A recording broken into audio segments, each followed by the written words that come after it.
만만치 않습니다. 지난번에 B2B로 들어올 거라고 말씀을 드렸죠. 근데 또 B2B로 들어올 만한 여력들이 생기고 얘네들이 지금 생각보다 그렇게 들어오면 만만치 않게 간접 체험을 만들어주고 우리한테 자꾸 이렇게 보여주게 됩니다. 어떤 식으로 들어올지.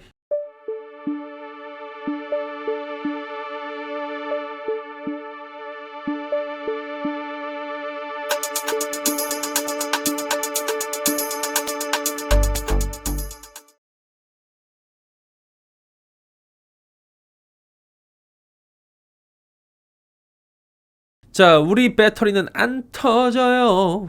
이거 약간 CM송 같긴 한데 갑자기 그게 생각나더라고요. 오죽하면 얘들이 이런 걸 보여줄까? 한국 차 시장 넘어오는 비아디 베이징 리포트. 베이징에 갑니다. 이게 기자들이 한번 쭉 갔다 왔어요. 가갖고 현지에서 봤는데 애들이 준비를 하고 있었던 거예요. 배터리 실험실에서.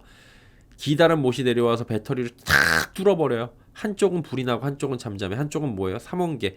한국 기업들 게 아니에요. 이거는 잘 보셔야 돼. 한국 기업들도 많이 사용하는 삼원계 배터리. 그 다음에 불이 안 난 거는 비아디가 지금 LFP 만든 블레이드 배터리였다. 이거 그러면 이 뭐예요? 우리는 안 터지는 배터리를 쓰고 있으니까 B2C까지 염두를 하고선 자꾸 중국산에 대해서 품질에 대해서 사람들의 불신이 크니까 일단은 이런 실험을 한 거를 보여주고 이거를 이제 국내 언론을 통해서 보여주면서 논란을 조금 이제 잠재우려고 하는 그런 모습들을 지금 우리가 엿볼 수 있는 겁니다. 이런 식으로 얘네가 들어와요. 왜? 이제 진출할 거니까. 한 달 남았어요, 한 달. 비아디 중국 브랜드 대한민국 진출이 코앞에 다가온 거고, 비아디 들어오고 나면은 이제 쭉 들어올 건데, 지커라는 브랜드 있는데 이게 품질상으로는 제가 찾아봤을 때는 가장 완성도가 좋은 것 같긴 하더라고요. 걔네들은 뭐 이제 실험할 때도 그렇고 중국 거에서도 가장 앞서는데, 지커가 들어올 때는 조금 아마 긴장을 더 해야 될 것 같긴 한데, 어쨌든 중국산 브랜드들이 이렇게 들어옵니다. 딜러사들을 선정을 했고 진출을 앞두고 있는 거예요. 진출했어요. 이제 거의 전략을 세우고 있습니다. 어떤 식으로 전략을 하냐면 B2C 접근은 이런 식으로 안전성에 대해서 강조를 하고 있는 게 보여주고 있어요. B2C는 이제 비즈니스 투 커스터머라고 해갖고 개별 고객한테 들어오는 겁니다. 그 다음에 이제 이 기사를 조금 더 정리를 해드리자면 뭐라고 써있냐면은 삼원계의 개와 비아디 LFP를 극한 상황에서 비교하면서 안전성에 대한 실험 등을 하는데 관통 테스트 이외에도 46톤 무게의 트럭이 배터리 위를 밟고 지나가는 압착 테스트합니다. 오븐에다 넣어놓고 300도까지 가열해요. 그래갖고 블레이드 배터리가 안 터진다라는 거를 계속 보여주면서 우리는 안전해요라고 소비자들한테 B2C로 지금 어필을 하고 있는, 이거 셀링 포인트라고 하거든요. 마케팅에서 소구점이라고 하는데, 소구를 그렇게 안전에다가 지금 주안점을 두고 하고 있어요. 왜? 자꾸 한국에서는 그리고 해외에서도 중국산 배터리가 문제가 생긴다라는 얘기들이 워낙 많이 나와가지고 우리 건 안 터진다는 얘기를 하고 있는 거예요. 그리고 배터리도 셀 투 팩을 넘어선 셀 투 바디 기술까지 나온다. 그래가지고 주행거리도 우리 엄청나요 라는 얘기들을 하면서 니네들 우리 거 안 살 수 없을걸 이라고 자꾸 소구하는 거예요. 비아디가 한국 내에 유력하게 출시할 모델은 실, 돌핀, 그 다음에 아토3 요렇게 세 가지가 거론이 됩니다. 실은 중국 현재 3천만 원인데 일본에서 4천만 원대에 판매해요. 국내에 들어오면은 아이오닉 6, EV6하고 아마 경쟁 차종이 되지 않을까. 실이 지금 그 썸네일에 나와 있는 세단입니다. 소형 SUV 아토3. 중국 내에서는 뭐 되게 싸요. 일본에서 3,300인데 우리나라에서는 EV3 캐스퍼하고 아마 경쟁을 하지 않을까. 캐스퍼는 좀 저렴하죠. 그리고 EV3가 보조금 받으면 3천만 원대고요. 그리고 돌핀 소형 해치백입니다. 이것도 블레이드가 장착되어 있는데 이게 1,800이래요. 중국에서. 엄청 싸죠. 그러니까 가격으로 얘네들은 들어올 때 가격으로 밀어붙이는 건데, 가격만으로 밀어붙여도 중국이라는 브랜드가 터부시 되는 게 있고 우리나라 사람들한테 불안하니까 이런 식으로 가격 플러스 알파를 잡고 소구를 하려고 하는데, 글쎄요, 사람들의 인식 자체가 그렇게 좋진 않습니다. 최근 비아디 관련 기사들을 보면은 이런 내용들이 주로 나와요. 뭐 이런 내용들이.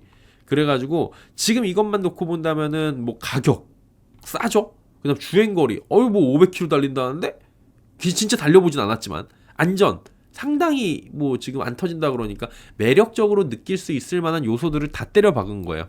근데 이 기사도 그렇고 나와 있는 지금 시중 기사들에서 두 가지 확인 가능합니다. 어떤 게 가능하냐면 비아디가 대한민국 진출을 위해서 지금 언론사들하고 마케팅 비용에다 엄청나게 돈을 쓰고 있는 것 같아요. 굉장히 친밀한 행보를 보이고 있고 기자들 다 이제 초청을 해가지고 한 거잖아요. 이런 식으로 이제 베일에 쌓여 있던 비아디가 지금 드러낸 거죠. 본인들의 모습을. 그러면서 언론에도 쭉쭉쭉쭉쭉쭉쭉 이렇게 해가지고 대대적으로 기사를 내고 있는 겁니다. 실제로 최근에 접촉이 부쩍 많아졌어요. 예. 출장이나 취재들도 다양한 형태로 이루어지고 있습니다. 네가 어떻게 알아? 제 옆에 보니까 그렇지. 안전성에 대한 부각을 최우선으로 두고 있는 모습도 지금 확인이 되고 있어요. 이게 중국에서 전기차 배터리 화재와 자동주차 기능 오류, 자동주차 하다가 막 다 때려 부시고 막 그러잖아요. 이거 계속 보도가 되고 있습니다. 단골 메뉴다 보니까 안전성에 대한 강조를 하는데 중요한 건 뭐예요? 이 내용들을 아직까지 경험하지 못한 이 중국 측의 자료에 근거한 상황이라는 게 이제 두 번째라는 거죠. 비아디 시승기 이제 더 많이 올라올 겁니다. 그러니까 어제도 계속 올라오던데 최근에. 그러니까 다 얼마 안 남았기 때문이에요. 시승기 실물을 영접했습니다. 타보니까 대박인데 이런 콘텐츠 지금 상당히 늘어났습니다. 큰일 났습니다. 비아디 때문에 이런 것들 나오고 있어요. 비아디의 장점과 놀라움을 보여주는 콘텐츠가 많아지는 것도 지금 확인이 됩니다. 검색해보세요. 다 나옵니다. 비아디가 그렇다면 한국에 진입하면 위협 요소가 될 수 있을까요? 위협이 될 수 있다는 분석들이 나옵니다. 왜냐면은 B2C로 들어올 때는 B2C만으로 들어오면은 그렇게 매력적이지 않을 수 있지만 B2B가 굉장히 위협적이라는 거죠. 중국산 차량의 위험, 배터리 위험, 이거 전혀 모르는 사람도 또 많습니다. 관심 없는 사람들은 저희 채널 보시는 분들이나 경제에 관심 많으신 분들은 전기차에 대해서 어떻게 되고 뭐가 뭐고 아는데 이거 관심 없으신 분들은 그냥 넘어가요. 그게 현실입니다. 그리고 대한민국은 뭐예요? 하차감을 굉장히 중요하게 여깁니다. 그래가지고 딱 내렸는데 해외 차인데 어디 거야? 중국?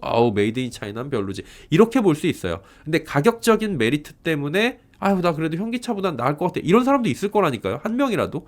그리고 나는 외제차 오너야라는 이상한 생각을 가질 수도 있어요. 분명히 이거 가지고. 물론 이제 더 많은 거는 B2C에서는 중국산 누가 타? 무서워서 어떻게 타? 불날까봐 무서워. 이런 이야기가 나올 수가 있죠. 여러 가지 여건을 고려할 때 저렴하지만 쉽게 구입하기 어려운 초기 환경이 일반 고객들한테는 형성이 될 수가 있어요. 그리고 보조금도 지금 LFP에는 해당이 안 되기 때문에 그나마 이게 다행이긴 한데 보조금이 없어도 가격 자체는 중국에서 이미 받고 오는 금액이 있어갖고 말 그대로 가격이 깡패는 맞아요. 막대한 공산당의 자금을 등에 업었잖아요. 당국의 보조금을 들고선 현지 보조금 없이도 가격 메리트가 엄청나요. 그래서 이 유럽에서도 관세 부과를 그렇게 때려버리는 이유가 유럽 내에서 보조금을 지급하지 않더라도 그냥 얘네들은 가격 메리트가 있는 거죠. 관세를 맞아도 지금 해볼만 하다고 하는 판국에 지금 쉽지가 않은 거예요. 그래서 동시다발적으로 이곳저곳을 지금 공략할 것으로 예상이 되고 있는 거고요.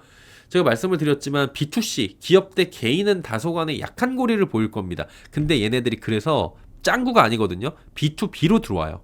B로 들어와갖고 기업 대 기업으로 들어와갖고 초기 점유율을 확대시켜버리고 사람들한테 체험을 하게 만들어버려가지고 한 명이라도 더 사게 만들어버리려는 의도가 분명히 보입니다. 이건 100%라고 봅니다. 현재 대한민국에서는 B2C 잘 안 돼요. 왜냐면 전기차 자체가 그렇게 팔리진 않는데 하필 살 건데 중국차 그건 더 힘들거든요. 그래서 내수 침체도 있고 전기차에 대한 불신인데 거기다가 중국산은 더 힘들어요. 그러면은 우회 전략을 쓸 거다. 전에도 이야기해드렸던 것처럼 B2B는 여러 가지 방식이 있을 수가 있습니다. 비즈니스를 어떻게 해요? 대중교통으로 합니다. 지금 이미 전기 버스로는 들어와 있잖아요. 중국산 배터리가. 이런 식으로 택시 공략으로 해가지고 들어옵니다. 법인 택시 지난번에 말씀을 드렸었죠. 영업을 통해 갖고 기존의 LPG 노후 차량을 비아디로 바꾸면 파격적 조건을 해주는 겁니다. 중국 당에서 그냥 주는 보존금으로 해가지고 말도 안 되는 가격으로 택시 바꿔드릴게요. 싹 바꿔드릴게요. 여기 운수회사 거. 그 다음에 전기차 이거 그 충전기들 우리가 싹 다 지어드릴게요. 몇 대. 그래가지고 어려움 없이 돌릴 수 있게 해드릴게요. 라고 하면은 법인 택시 그 점주 입장에서는 사장님 입장에서 이거 안 할 이유가 없습니다. 공격적인 마케팅을 실행을 하는 거예요. 그 바꿔요. 그렇게 해가지고. 아니 저 몇천만 원 들어가는 건데 한 3분의 2 가격이면 하지. 그 다음에 다 해준다 그러는데 그럼 소비자들은 택시를 불렀는데 카카오 택시를 불렀는데 왔더니 그 비아디 시리아 나 중국차 부른 적 없는데요. 그러면서 취소할 수 바쁜데 불렀는데 어떻게 타야지. 반강제적으로 타는 체험을 하게 되는 거죠. 이때 좋은 감정을 조금이라도 느끼는 소비자들은 의외로 사람들하고 얘기하다 보니까 야 타보니까 비슷하던데 의외로 조용한데 전기차 원래 조용해요. 의외로 조용하던데? 야 생각보단 괜찮아. 이런 얘기들을 그냥 불현듯 무의식 중에도 하게 될 수가 있다라는 거예요. 이게 이제 바이럴 마케팅이 되는 거거든요. 다양한 간접 체험. 이것도 다 마케팅의 방법 중에 하나입니다. 그리고 우호적인 여론 조성을 또 이렇게 할 수가 있겠죠. 얘네들은 충분히 잘해요. 이런 것들. 그리고 돈도 많으니까. 그래가지고 여러 가지 마케팅 비용, 우호적인 여론 조성, 바이럴 이런 걸 통해 가지고 자동차 소유주가 아닌 탑승자의 영역이지만 잠시 경험한 것들이 바이럴되면서 단 1이라도 호감도를 높이는 거죠. 다만 여기서 안전상의 문제가 발생하면 역효과가 제대로 날 수 있겠지만 이거는 제 추측이에요. 택시나 대중교통이나 이런 식으로 들어오는 건 추측이고 그 다음에 렌트카나 카쉐어링 공략은 거의 기정사실이 된 것 같습니다. 지금 렌트카를 통해서 들어오면 뭐 한두 대 정도 살 수 있는데 안 사는 렌트카 업체들도 있겠지만 이게 구조가 지금 애매하게 갔어요. SK 렌터카가 홍콩계 사모펀드 어피니티한테 지금 매각이 됐거든요. 롯데렌탈도 같은 곳에 매각이 됐습니다. 싸게 매각됐어요. 이거 지금 시장이 안 좋아갖고 급하게 매각했고 이 알짜를 싸게 매각됐다고요. 현재 국내 렌터카 시장 점유율이 롯데렌탈 1등, SK렌터카 2등입니다. 21, 15, 그 다음에 현대캐피탈, 하나캐피탈 순인데 얘네 둘을 가져가면서 어피니티가 국내 시장 점유율 36%를 가져가요. 10대 중에 4대가 얘네 차라는 거예요, 지금. 여기에 롯데렌탈은 뭘 가지고 있어요? 그린카 보유하고 있고 그린카는 소카의 2대 주주. 그러면은 렌트카만 하는 게 아니라 미래 모빌리티의 그런 핵심이라고 하고 있는 카 쉐어링까지 같이 갖고 가게 되는 거죠. 이런 것까지는 생각을 못 해보셨을 텐데 보다 보니까 이런 게 있더라고요. 결론적으로 어피니티 에쿼티를 통해 갖고 이 사모펀드를 통해 갖고 어느 나라예요? 홍콩이잖아요. 그럼 중국이잖아요. 비아디는 마침맞게 한국에 들어오네? 그러면 이제 렌트카를 좀 구입을 할 수 있게 만들 수 있는 룸이 있겠죠. 중국 전기차를 그렇게 해갖고 빠르게 좀 보급할 수 있게 만들어버리는 그런 그 보급이 될 수 있게 되는 거고요. 렌트카와 카쉐어링 거의 뿐만이 아니라 소카도 들어갈 수가 있다니까요. 소카에서도 지금 비아디 차가 들어갈 수가 있어요. 렌트카뿐만이 아니라 카쉐어링까지 들어가는데 기업 입장에서는 이건 판매를 하는 겁니다. 렌트카 회사에서 사는 거잖아요. 그러면 이제 판매를 할 수 있게 되는 거고 비아디 입장에서는 여기에서도 좋은 가격으로 좀 이제 사 그래가지고 또 말도 안 되는 가격으로 프로모션을 하죠. 소카 이용하신 분들 렌트카 이용하신 분들 말도 안 되는 가격으로 프로모션 앱으로 옵니다. 봤는데 괜찮아 그럼 가까운 데 갈 건데 뭐 하루에 2만 원 이래버리면은 한번 타볼까 이렇게 되는 거예요. 그리고 SK 렌터카에서는 지금 접촉한 적이 없다라고 지금 공식 입장을 밝히긴 했는데 시간이 지나봐야 하는 거고 이거 뭐 공식 입장인데 어떻게 될지는 모르는 거죠. 사실 앞날은 모르는 거죠. 안 한다 그랬는데 그땐 그랬지만 지금은 합니다. 그럴 수도 있고요. 그리고 이게 중국입니다. 문제는 중국 정부가 어피니티 이제 홍콩계니까 중국 차량을 좀 사는 건 어떠니 너희들 이건 강압은 아닌데 우리가 생각을 해볼게. 공산당에서 그래버리면은 홍콩계 사모펀드 입장에서는 거부할 수 없을 것이다라는 업계 이야기가 나와요. 당연히 비아디 차량의 절대적인 숫자가 늘어나게 될 것이라고 우리는 여기서 유추를 해볼 수가 있는 거죠. 그래서 B2C가 어렵더라도 B2B를 통해서 들어온다고요.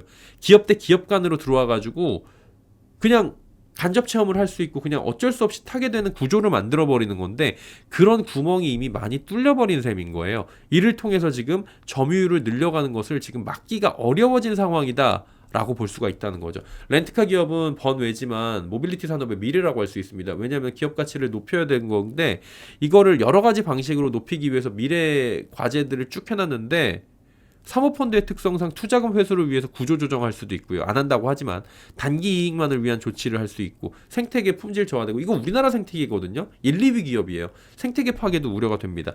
그래서 이런 이건 번외의 얘기였고요. 얘네들이 이렇게 들어오잖아요. 얘네들이 이렇게 B2C, B2B 다양한 방법으로 들어오면 기사들이 나와요. 뭐라고 나오냐? 대한민국 전기차 큰일 났다. 중국차에 따라잡히겠네. K 배터리가 최고라더니 블레이드 배터리 성능 점점점 너무 좋은데 이래서 테슬라보다 많이 팔리는구나. 비아디 차 실제 타봤더니 비아디 차 대박입니다. 현기차 큰일 났습니다. 이런 기사들이 쭉 올라올 확률이 높습니다. 이미 유튜브에서 많아요. 지금 상황에서 중국산 전기차가 국내 진출하는 거는 막을 수가 없어요. 다만 중국산 저가 전기차 공세에 국민들도 위협성을 알고는 있어야 되는 거고 정부가 중국에서 팔 때 우리가 제약받는 걸 고려하고 국내 산업이 어지러워지는 것도 방어를 해야 되는 부분도 있는 거죠. 그래갖고 우리 정부가 비아디가 중국 정부에서 받는 보조금을 조사해서 상계관세를 부과한다 이렇게 얘기하니까 한국 휘말려 끔찍한 결과 보조금 조사에 중국 발발 이렇게 얘기 나와요. 끔찍한 결과를 나올 거라고. 실제로 상계관세 부과 가능성이 얼마나 될진 모르겠지만 이런 위험을 꾸준히 알리고 그 다음에 필요하면 때려야 되는 거고 정부 차원에서도 이거를 어떤 식으로든지 마련해야지 안 그러면은 서서히 B2B로 해갖고 B2C까지 들어왔고 서서히 점령당합니다. 얘네들 가격으로 때려붙이고 이런 식으로 들어오면은 답 없어요. 모든 산업이 지금 전 세계가 다 당했어요. 얘네한테. 이거를 지금 우리가 간과하면 안 된다는 겁니다. 나는 안 사? 내 옆에 있는 사람이 살 수도 있어요.